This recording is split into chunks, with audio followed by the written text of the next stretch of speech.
Good morning everyone. In today's video we are discussed about the Walsh diagram for tetraatomic molecules. As we discussed in our previous video about Walsh diagram. What is Walsh diagram? If we talk about the how we arise the equation, Walsh diagram में पिछली बार हमने क्या किया था, shaper ने हमको जो structure दिया, फॉर एग्जांपल आज हम डिस्कस कर रहे हैं टेट्राटॉमिक मॉलिक्यूल। टेट्राटॉमिक मॉलिक्यूल में क्या करोगे, कैसा मॉलिक्यूल इमेजिन करोगे, AB3 टाइप। इसमें A सेंट्रल एटम को के लिए डिनोट किया हुआ है और B3 क्या है, सराउंडिंग एटम है। तो इसके लिए एग्जांपल्स कैसी होंगी, जैसे अमोनिया हो गया NH3, BF3, BH3 या NCl3 लाइक दैट। तो ये सारे के सारे एग्जांपल्स किसके अंडर आएंगे, टेट्राटॉमिक के अंडर। तो आप कैसे डिस्कस करोगे, if we talk about the, यहाँ पर अगर हम इसकी स्ट्रक्चर की बात करें तो यहाँ पर वेसेपर में टेट्राटॉमिक के केस में हमारे पास सजेस्टेड स्ट्रक्चर्स कैसी थी। एक तो हमारे पास ट्राइगोनल प्लेनर है और एक स्ट्रक्चर हमारे पास कौन सी है, पिरामिडल।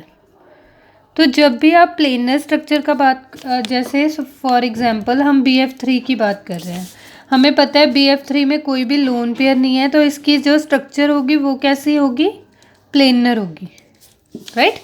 लेकिन इफ़ यहाँ पर हम वेसेपर वॉल्श डायग्राम हमें क्या एक्सप्लेन करता है, वी हैव टू ड्रॉ और compare the energies of high symmetry that is of reference geometry that is given by VSEPR के अकॉर्डिंग जो दी गई है उसके साथ, और कंपैरिजन किसका करोगे, जो हमारे माइंड में इमेजिनेशन है। जैसे अगर हम BF3 को इमेजिन करें कि BF3 की स्ट्रक्चर ऐसी क्यों नहीं है, क्योंकि हमारे अगर फिर से यहाँ पर कंपैरिजन करें अमोनिया के केस में, तो अमोनिया भी तो ऐसे प्लेनर हो सकता था ना। और अगर अमोनिया हमारा एक्चुअल में कैसा है, प्लेनर, तो वॉल्श हमें किन दो स्ट्रक्चर्स के बीच में कंपैरिजन करके बताएगी, जो reference structure that is of high symmetry और जो डिफॉर्म्ड स्ट्रक्चर है that is of low symmetry. मतलब अगर हम अमोनिया के केस में बात करें तो हमारा अमोनिया में रेफरेंस ज्योमेट्री कौन सा है वेसेपर के अकॉर्डिंग, ये वाला। क्यों, क्योंकि यहाँ पर लोन पेयर इंट्रोड्यूस हो जाता है और वॉल्श डायग्राम में हम सिर्फ शेप्स कंसिडर कर रहे हैं, that means we are not discussing about the lone pairs position.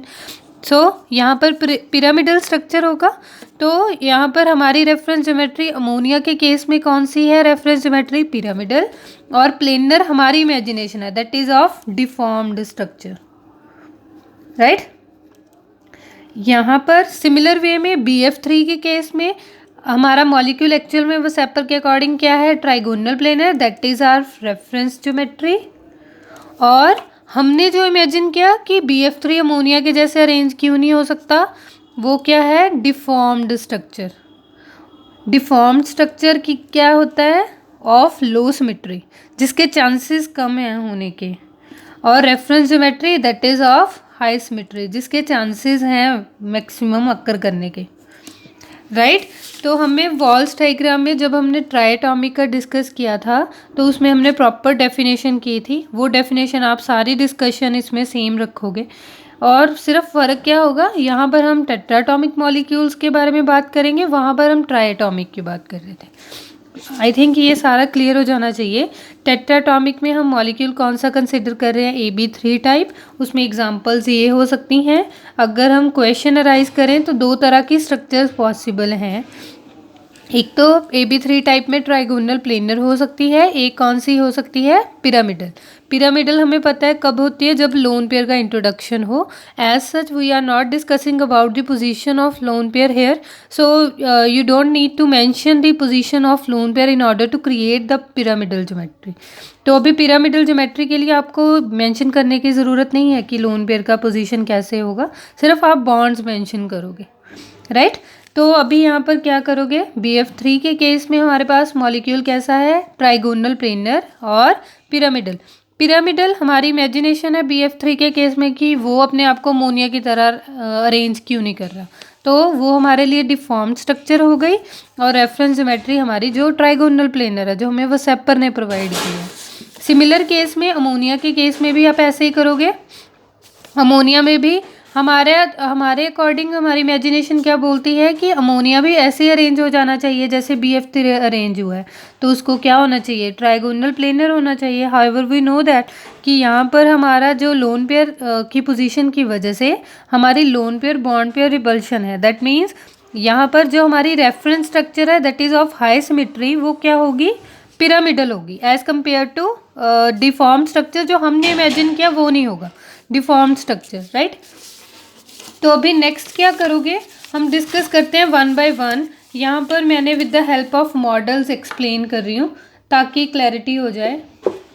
अभी यहाँ पर क्या है, हमारा जो प्लेनर मॉलिक्यूल है, मैंने उसके लिए ये मॉडल चूज़ किया है कि आप प्लेनर मॉलिक्यूल को कैसे शो करोगे। देखो ये BF3 को इमेजिन करोगे, हमारी सेंट्रल बॉल बोरोन है, यहाँ पर सराउंडेड आइटम कौन से है, फ्लोरीन, तो मैं इसे यहाँ पर प्लेस कर रही हूँ। और हमारा जो पिरामिडल शेप है उसके लिए हम मॉलिक्यूल कौन सा इमेजिन कर रहे हैं, अमोनिया टाइप्स, राइट। तो यहाँ पर मैंने लोन पेयर उतार दिया है, एक्चुअल में लोन पेयर भी होना चाहिए बट वॉल्स के लिए इसकी ज़रूरत नहीं है, so I keep it like that.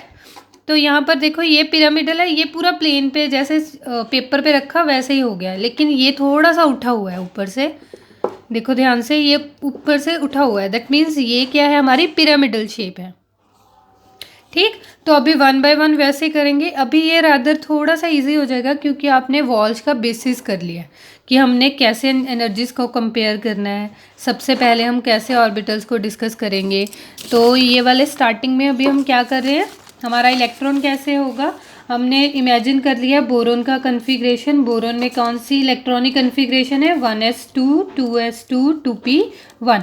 In order to make the 5 electrons, यहाँ पर हमारा इलेक्ट्रॉन कन्फिग्रेशन क्या होगा, 1s2 2s2 2p1। तो ये हमारा आउटर कन्फिग्रेशन कंसिडर करना है, तो हमारे पास फिर से वैसी ही ऑप्शंस हो गई। एस ऑर्बिटल की स्ट्रक्चर हम डिस्कस करेंगे, पी में कौन कौन से हैं, px py pz। और सराउंडिंग एटम के लिए मैं फिर से बॉल्स ही कंसिडर कर रही हूँ, दैट मीन्स मेरे अकॉर्डिंग मैं उसे कैसे ट्रीट करूँगी, जैसे हाइड्रोजन में सिर्फ 1s1 होता है, दैट मीन्स उसकी बॉल्स क्या रहेंगी, स्फेरिकल रहेंगी। तो हमारे लिए कंसेप्ट को समझना थोड़ा सा ईजी हो जाएगा। अगर हम सराउंडेड एटम के लिए ऑर्बिटल P कंसिडर करते हैं तो उसके हिसाब से बॉन्डिंग इंट्रैक्शन में चेंज आ जाएगा। एज सच हमारे सिलेबस में इतना डिटेल्ड नहीं है, तो हम सिंपल वे में डिस्कस करते हैं। सबसे पहले आप कैसे करोगे, हमने फिर से कैसे ड्रॉ करना है, s ऑर्बिटल फिर p ऑर्बिटल बॉन्डिंग के लिए, उसके बाद हमारे क्या स्टार्ट हो जाएंगे, एंटी बॉन्डिंग। तो अभी सबसे पहले हमारे पास s ऑर्बिटल है, तो s ऑर्बिटल के लिए क्या करोगे, यहाँ पर देखो, यहाँ पर हमने इसे पॉजिटिव फेज, मैंने उस पिछली वीडियो में भी बताया था, यहाँ पर पॉजिटिव और नेगेटिव क्या चीज़ हैं, फेजेस हैं, दे आर नॉट चार्जेस। तो आप जब भी पॉजिटिव और नेगेटिव को साथ में देखोगे तो आप ये इमेजिन मत कर लेना कि यहाँ पर अट्रैक्शन हो रही है, दैट मीन्स वहाँ पर क्या हो रही है, रिपल्शन हो रही है, और रिपल्शन की वजह से वहाँ पर क्या बन रहा है, एंटी बॉन्डिंग और नोड की फॉर्मेशन हो रही है। तो अभी यहाँ पर आप क्या स्टार्ट कर रहे हो, BF3 का केस डिस्कस कर रहे हैं। BF3 में सेंटर में क्या है, बोरोन, तो यहाँ पर मैंने उसे स्फेरिकल बॉल, पहले कॉन्सेप्ट को समझना इस मॉडल के अकॉर्डिंग काफ़ी इजी है।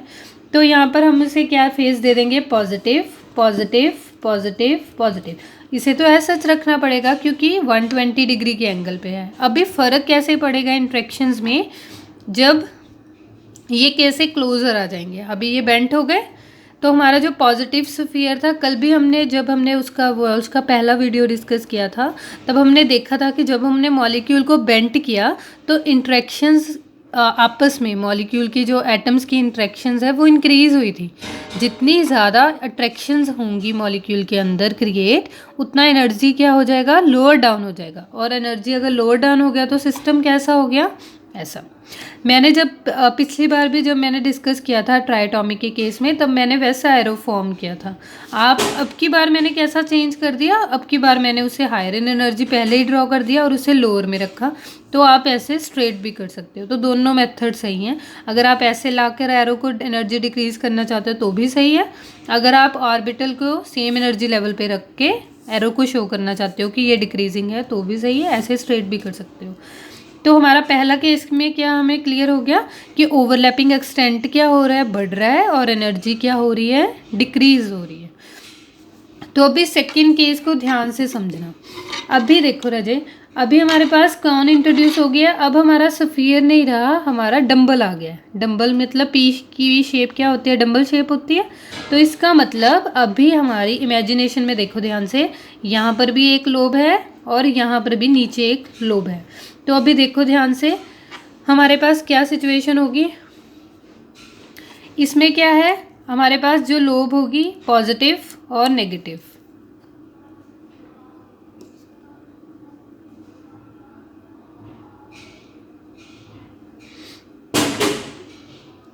देखो इसमें हमारे पॉजिटिव और नेगेटिव लोब में कैसे होगा,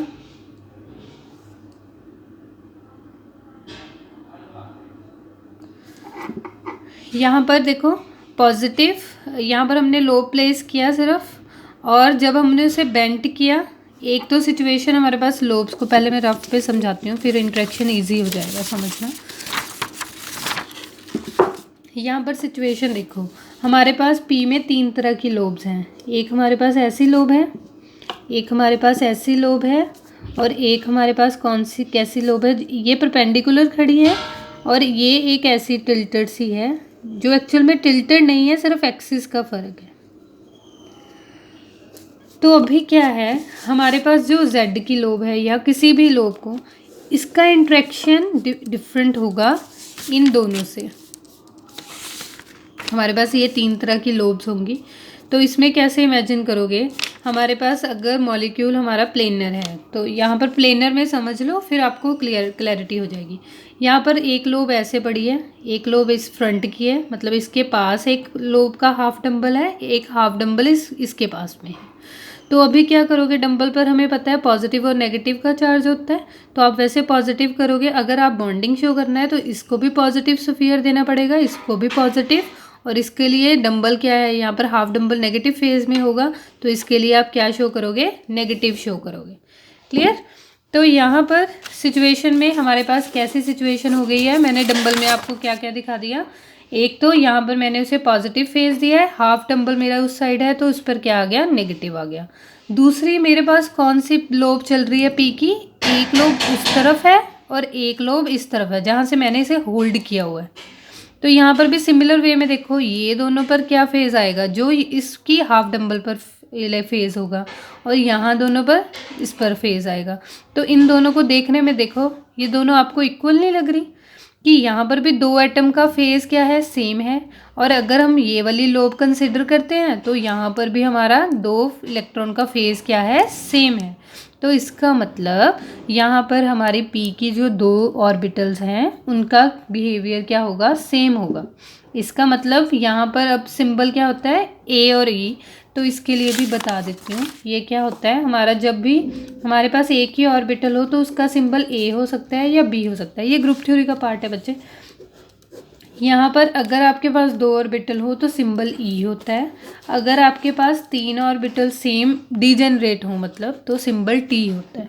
बस ये सिंबल्स होते हैं। ए और बी डिपेंड करता है कि सिमेट्री के हिसाब से, यहाँ पर अभी ए ही चलेगा। क्लियर है। तो यहाँ पर क्या करोगे, यहाँ पर हमारे पास 2 एक्सिस हैं, सपोज करो इसने पी एक्स और पी वाई का बिहेवियर बताया आपको। अभी ये डैश और डबल डैश आपको याद रखना पड़ेगा, क्योंकि जब भी हमारे पास सेंटर ऑफ सिमेट्री होती है तब हमारे पास अगर मॉलिक्यूल सिमेट्रिकल चल रहा है तो वहाँ पर एक सिंगल डैश आता है, अगर हमारे पास अनसिमेट्रिकल होता है तो डबल डैश आता है। तो ये सिंबल्स हम बाद में देखते हैं इन्हें कैसे लर्न करना है। फिलहाल के लिए 2 लोब्स हमारे पास सेम बिहेवियर शो कर रही है। दैट मीन्स जब आप उन्हें बेंड भी करोगे तो भी उनका बिहेवियर क्या रहेगा, सेम रहेगा। अभी जब आप उसे बेंड करोगे तो बेंड करके सिचुएशन कैसी हो जाएगी, ऐसी हो जाएगी। तो यहाँ पर एक लोब पड़ी थी, वो नीचे की तरफ चली गई, और एक लोब का ये वाला भी नीचे की तरफ चला गया। तो हमारी इंट्रैक्शन कम हुई है या बढ़ी हैं, इंट्रैक्शन हमारी क्या हो गई हैं, कम हो गई हैं, क्योंकि हमारे पास जो ये लोब थी यहाँ पर क्या होगी, एक लोब पॉजिटिव की सपोज करो ये वाली लोब थी, उससे दोनों दूर चले गए, नीचे की तरफ चले गए। इसका मतलब हमारी इंट्रैक्शन क्या हो गई, बढ़ गई। दैट मीन्स रिपल्शन क्रिएट हो गई है, क्योंकि इन लोब्स का नीचे की तरफ इंट्रैक्शन नहीं है। ये वाला लोब हमारे पास फ्रंट और बैक में है, तो उससे नीचे की तरफ चले गए। फॉर इंस्टांस अगर मैं इसे आपको समझाऊँ तो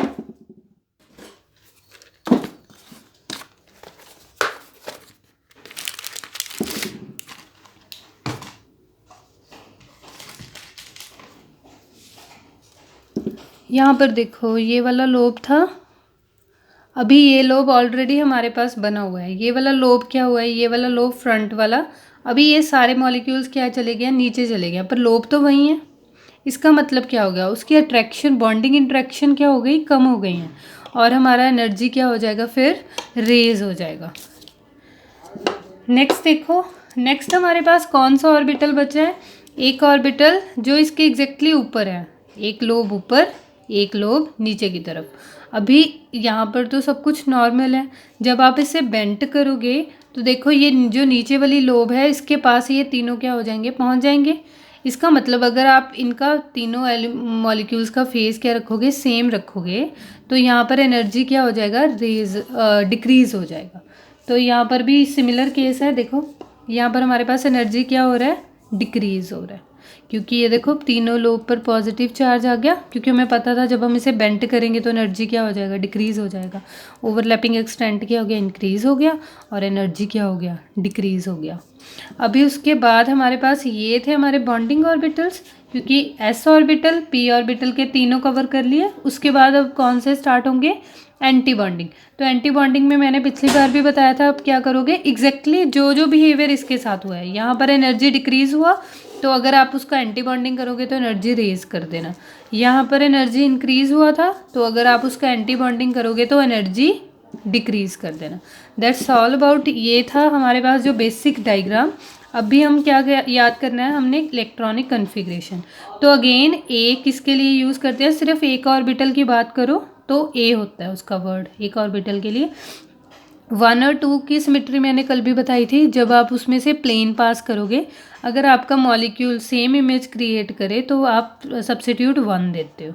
तो अभी यहाँ पर देखो, यहाँ पर 1 कैसे आएगा, जब भी आप यहाँ से सेंटर में से देखो मॉलिक्यूल को ध्यान से, यहाँ पर आप सेंटर में से इसे प्लेन पास करोगे, ये भी हाफ डिवाइड हो जाएगा, ये भी हाफ डिवाइड हो जाएगा, और इन दोनों का इमेज बन जाएगा सेम वे में। इसका मतलब इसका क्या सब्सक्रिप्ट आएगा, 1। और डैश किस हिसाब से आएगा, डैश होता है कि हमारे पास सेंटर ऑफ इन्वर्जन क्या, यहाँ सेंटर ऑफ जो हम देखते हैं उसके लिए डैश यूज़ करते हैं, जीरेड और अनजीरेड टाइप्स यहाँ पर होता है। तो यहाँ पर ये डैश सिमेट्री यूज़ करोगे। ये देखो यहाँ से जब आप इस मॉलिक्यूल में भी इमेज, सिमिलर वे में यहाँ पर भी ई डैश, ई वर्ड किसके लिए यूज़ कर रहे हो कि 2 ऑर्बिटल्स का सेम बिहेवियर है, और डैश भी सिमेट्रिकल के लिए यूज़ करते हैं। सिमिलर वे में यहाँ पर क्या है, 1A2 सिंबल, जब ए यूज़ करना है मतलब एक ही ऑर्बिटल की बात कर रहे हैं, और 2 चेक करने के लिए यहाँ पर सिमेट्री चेक करो। यहाँ पर इमेज डम्बल शेप की वजह से यहाँ पर हमारी सिमेट्री ख़राब हो गई है। यहाँ पर ये पॉजिटिव होगा, जब आप इसमें से प्लेन पास करोगे इस टम्बल में से, ये नेगेटिव होगा। तो इसके लिए जब आप इससे इमेज पास करोगे तो ये इमेज बनेगी नहीं। यहाँ पर 2, यहाँ पर A2 वर्ड इसलिए यूज़ हो रहा है क्योंकि यहाँ पर डम्बल में एक पॉजिटिव लोब होगी ना, एक पॉजिटिव लोब है और एक नेगेटिव लोब है। जब आप प्लेन पास करोगे तो जैसे आपने यहाँ से प्लेन सपोज पास किया तो ये सारे डिवाइड हो गए, पर डम्बल की इमेज हाफ ऊपर हाफ नीचे की वजह से ये इमेज ख़राब हो गई, तो यहाँ पर सब्सक्रिप्ट 2 आया है। सिमिलर वे में यहाँ पर हमारे पास सिंबल A1 डैश और E डैश रहेगा। यहाँ पर स्टार का मतलब है एंटी बॉन्डिंग को रिप्रेजेंट कर रहा है। यहाँ पर भी हमारे पास जो सिंबल चलेंगे 1A1, 1E, 2A1, 3A1 star, 2E star.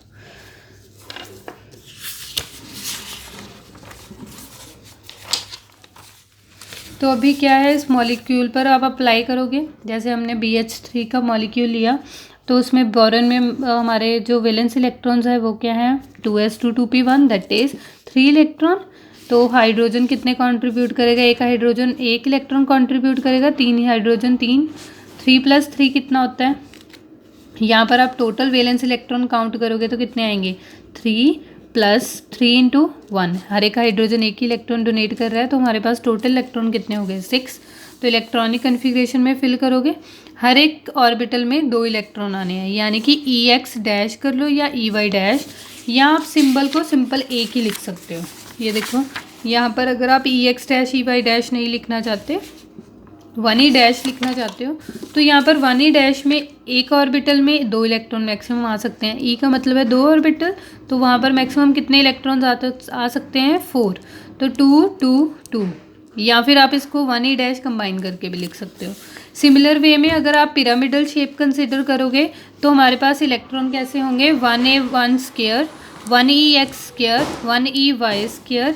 तो अभी हम क्या डिस्कस करेंगे, यहाँ पर हमारा शेप कैसा होगा, मॉलिक्यूल हमारा BH3 का मॉलिक्यूल प्लेनर होगा या पिरामिडल होगा। तो वो कैसे डिस्कस करोगे, आप क्या करोगे, पोजीशंस असाइन करोगे। हमारे पास पहले एनर्जी 1a1 डैश और 1a1, उसकी एनर्जी क्या हुई थी, पिरामिडल मतलब बेंड करने पर उसकी एनर्जी क्या हो गई थी, डिक्रीज़ हो गई थी। और दूसरे केस में हमारे पास 1a डैश और 1e का कंपैरिजन करें तो एनर्जी क्या हुई थी, रेज हुई थी। तो अब आप क्या बोलोगे कि हमारी जो एनर्जी इंक्रीज़ है BH3 के केस में इतनी ज़्यादा हुई है कि हमारा जो 1e डैश में E की एनर्जी इतनी ज़्यादा रेज हो गई है कि जितनी एनर्जी इसमें कम हुई थी उसको क्या कर गई है, ओवरकम कर गई है। इसका मतलब ओवरऑल पिरामिडल शेप में एनर्जी क्या कर रही है, रेज कर रही है। इसका मतलब हम कौन सा सिस्टम प्रेफर करते हैं जिसमें एनर्जी हमारे सिस्टम की क्या करे, लोअर डाउन करे। तो इसका मतलब हमारा मॉलिक्यूल BH3 का क्या होगा, ट्राइगोनल प्लेनर। तो मैंने यही लैंग्वेज में लिखा हुआ है, एक बार लैंग्वेज को भी रीड आउट कर देती हूँ। In first step, overlapping extent increases in pyramidal shape, hence energy of 1a1 is lower than 1a1 dash। तो हमने उसे वैसे ही शो किया है। In case of trigonal planar, energy of 1ex 1e1 dash is less than ex or ey for pyramidal structure due to decrease in overlapping on the whole।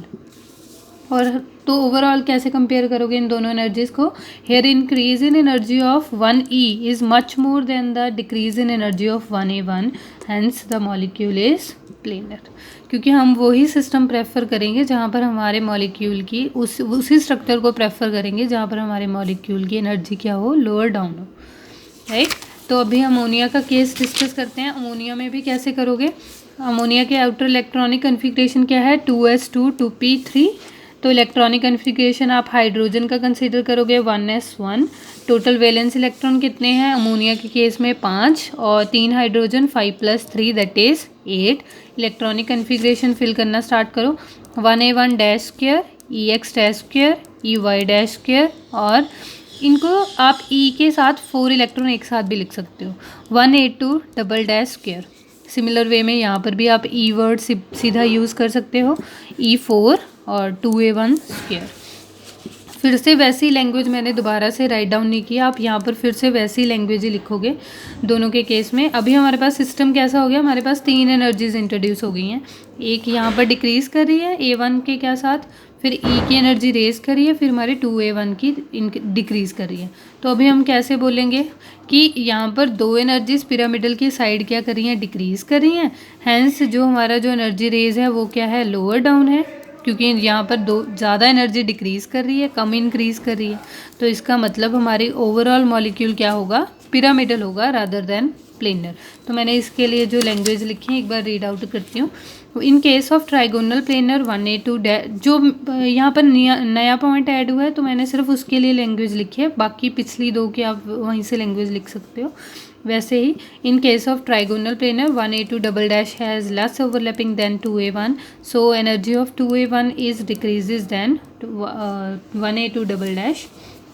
Overall, the energy of pyramidal molecule is lower than planar side, so NH3 is pyramidal rather than planar.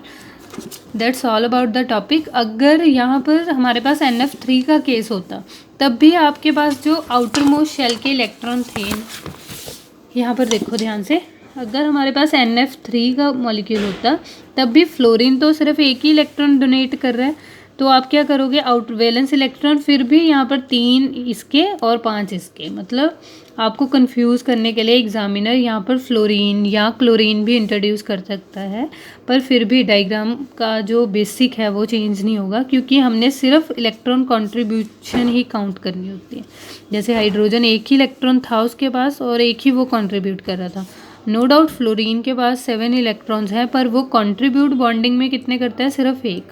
तो आप सिर्फ electron contribution count करोगे surrounding atom की, तो इसे याद रखना, otherwise confuse हो जाओगे, क्योंकि इलेक्ट्रॉनिक कन्फिग्रेशन हमारे पास है ही नहीं उसके आगे। That's all about this topic. Thank you so much.